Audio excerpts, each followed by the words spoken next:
this week, I discovered that all the officials at the National Cathedral Secretariat are still being paid. And this week, on Monday, they walk to their banks, smiling all the way to their banks, receive their salaries. And it's been going on for 31 months of no work being done. The project was abandoned in March 2022. 31 months, and they are still being paid. Meanwhile, this is a time that there is considerable labor agitation. Mortuary workers say that you owe them, you are not paying them, they are not meeting their conditions of service. Even PPEs to work, personal protective equipment, they don't have it. They have only suspended their strike, giving you 2 weeks to meet their demands. Senior staff at the universities, TEU, UTAC, and many other they haven't been paid. Labor organizations say that, including CTAC, that went on the longest strike. A number of the public universities have not Yes, been, and the universities can't even reopen. And when I tracked the IPPD, What is your question? The integrated personnel payroll database, for 31 continuous months, they have been paid. And the three top officials, these are the trustees. What do they call the secretariat staff. So they work under the office of the president. Yes, they work under the office of the president. So the secretariat of the and you've given them very interesting positions. So there is Dr. Popuku Mensah, who is described as overseer of the National Cathedral, overseer of that pit, which has been upgraded to a swimming pool. I think they took it from the churches, general overseer. Oh, okay. So this is the overseer of the National Cathedral. This is where he went to cash his salary. It's here. Then you have a church relation manager. Church relation manager. Okay. Reverend Father Ebenezer Saka Ameyao. Here. Then you have a program director, Madame Rebecca Lovia Matecho Yapo. And what is striking is that in the database, they are supposed to be paid all the way to January next year. I don't understand. Yes. That's how they have been programmed in the database to be paid. So they will be paid in October, this month. They will be paid in November. They will be paid in December. But if they've been paid from April 2022, then as for October to January is nothing. So what is happening? When those who are actually working, delivering results. But are you asking me a question? Yes, I'm asking the question. The question is, why are you still paying these people? Okay. When there's no work going on, the project has been abandoned for 31 months. That's my question. Nana, the question why? is very clear. Why? Yes. Leading member of the government, why? Nana, why? This is a simple question. Yes, simple question. It was providing context.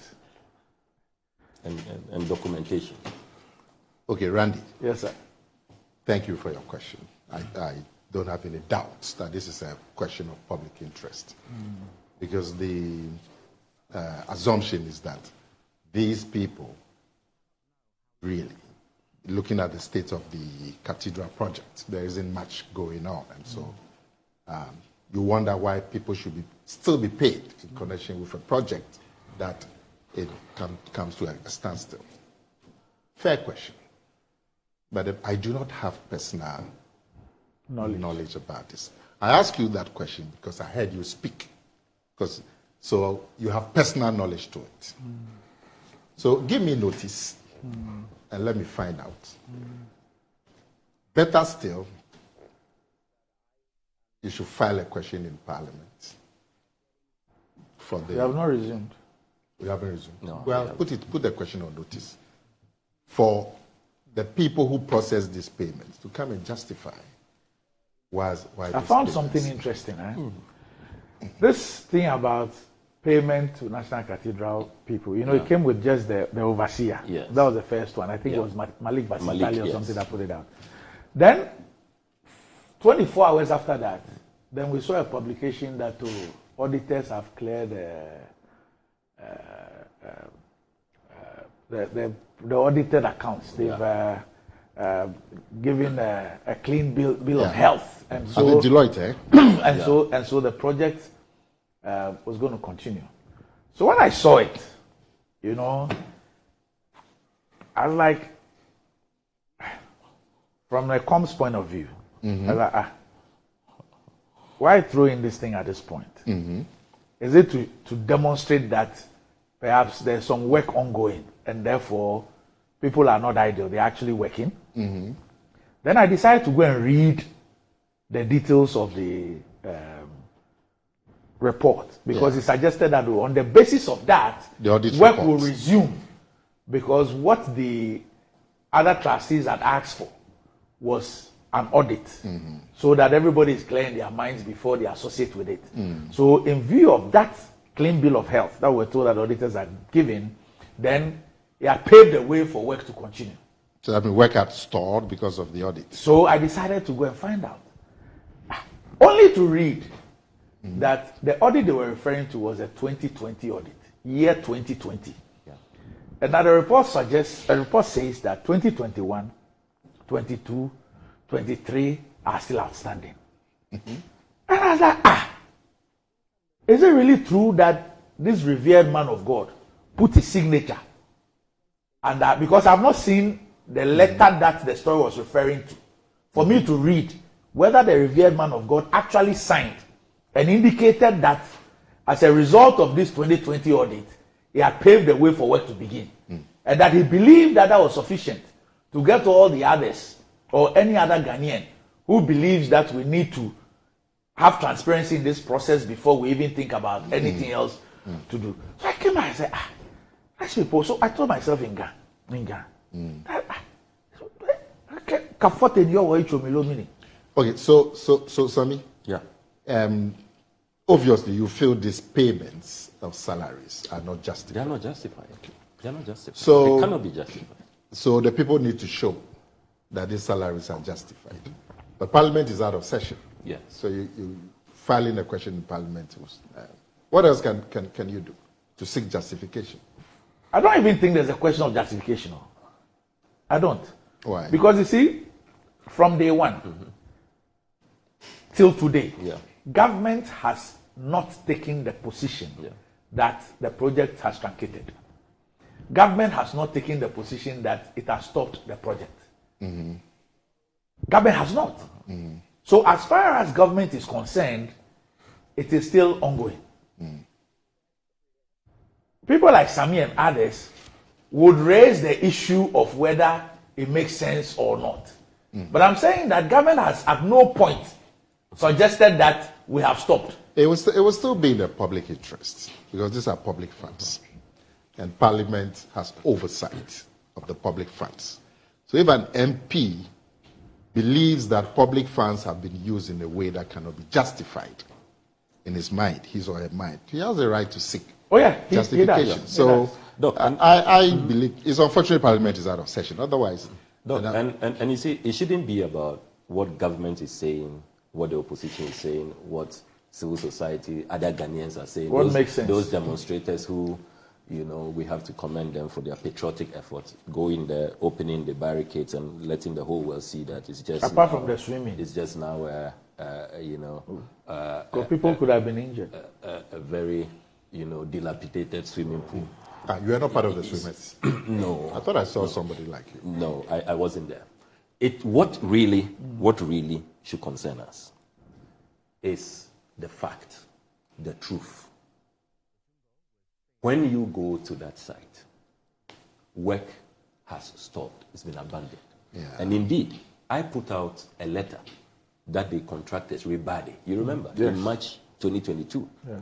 Ribade wrote to all their staff, and Ribade is a consortium of Rizani Dieka, Babisoti, and Disimoni. They came together to form that consortium. They wrote to all their staff that because government owes them, which opens another Pandora's box, because you withdraw $58.1 million illegally without parliamentary approval. And apparently the money was not even going to the contractors. So the contractors asked their staff to go home. So since March of 2022, all workers at the site have gone home. That is the fact. Yes. So it is not about whether government has declared that the project is continuing or not. Then the other fundamental issue that we need to discuss in this matter is that didn't government tell us that they were not using public funds? That this whole effort is a voluntary effort? Was that not what the president told this country? Initially. Yes. And we see what public funds are being used for. Even 31 months into the project's abandonment, they are still paying hefty salaries. And these top three at the Secretariat, over the last 31 months, they have received 2.2 million Ghana cedis. 2.2 million Ghana cedis. I mean, at a time that you have all of these labor agitations, what are you telling the workers? Workers who are actually working, contributing to productivity. What are you telling them? Now, let me address this issue, and I'm glad you raised it. Doc, will you believe that the 2020 audit that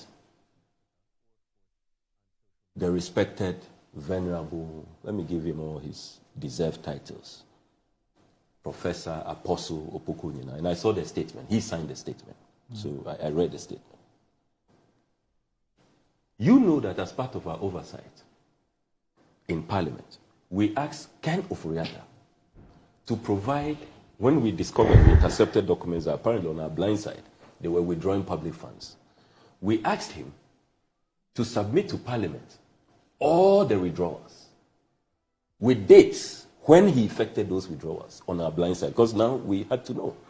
And this was when he appeared before the vote of censure committee. I have a copy of that letter he submitted, following a response dated 21st November 2022, signed by his chief director for the minister, Patrick Nomo, the chief director at the time.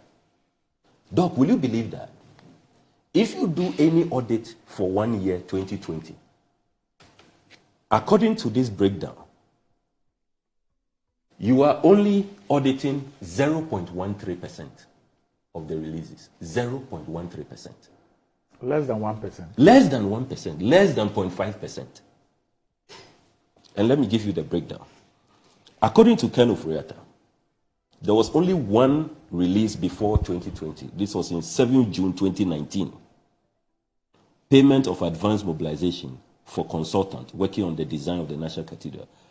That was $89,000 at the time, equivalent to 445,000 cedis. That was the only payment. $89,000. We are talking about $58.1 million. The next release was 5th March 2021, $13.9 million. So as at the time, 80.5. So as at 31st December 2020, yes, how much money had been released? Only $89,000. Okay. Had been released, according to Ken Oforiatta. So how does anybody, an audit on 0.13%, come tell us that you have been cleared? You are preparing to resume work. I mean, what do they take us for? What do they take us for? I mean, we respect them. They are spiritual fathers. But they should stop leading us into temptation. So you file a question in Parliament? Stop leading us into temptation. We don't want to be tempted. We don't want them, they say you have touched the anointed. We won't touch them.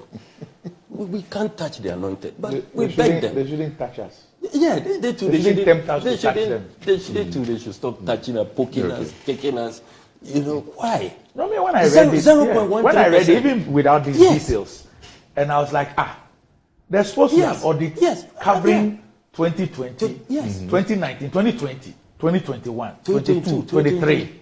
Then you say that you have received audit of 2020. It gives you a clean bill of health. So work should resume. Yeah. Even that why is that state? Even that up to That's now. what's on the screen. Even that up to now, I put out a statement demanding a copy of that audit report because you see, it's your interpretation. Yeah, maybe they've given it to the other trustees. So publish it. Yes. Publish. This is no. This, if you are using public funds. Yes. You are using public funds. This even though you didn't follow due process, it's become a public because you use public funds. It's a public interest matter. Exactly. So publish it. Yeah. Publish the report. Don't give us your own interpretation of the audit report. Let me continue. 10 February 2021, Ken Oforiatta says he released another 5.5 million. That's 32 million. 29th October 2021, he released another $25 million, equivalent to 142.7 million Ghana cedis. 19th August 2021, he released another $10 million, equivalent to $58.2 million. On 19th August 2021, that was when he released the 58.2 million Ghana cedis. Then 31st March 2022, he released another $3.5 million, equivalent to 25 million Ghana cedis. So the cedi equivalent, 339 million, you have 3,064 Ghana cedis and 86 pesos. So 339 million Ghana cedis, if you're rounding it up, equivalent to $58.1 million. This is what we auditors are supposed to be looking into. You know, with all of the litany of infractions. You remember the RTI I did to PPA. PPA saying they didn't follow procurement process, they don't know anything about this. Then we haven't even come to all the double identity, criminal conduct, and all the scams that have taken place, the inflationary pricing. So that 2020 audit, if they have nothing to hide, they should publish it. But nobody can say that because of an audit on 0.13% of released funds, 0.13%, therefore you have been given a clean bill of health. When we know that more than 99% of the releases actually happen between 2021 and 2022, according to what the finance minister has told Parliament, albeit, belatedly. So, you see, the president, his vice president Baumia, the cabinet, this government, they should really listen to the Ghanaian people. They should measure the national temperature. The people of this country have had it.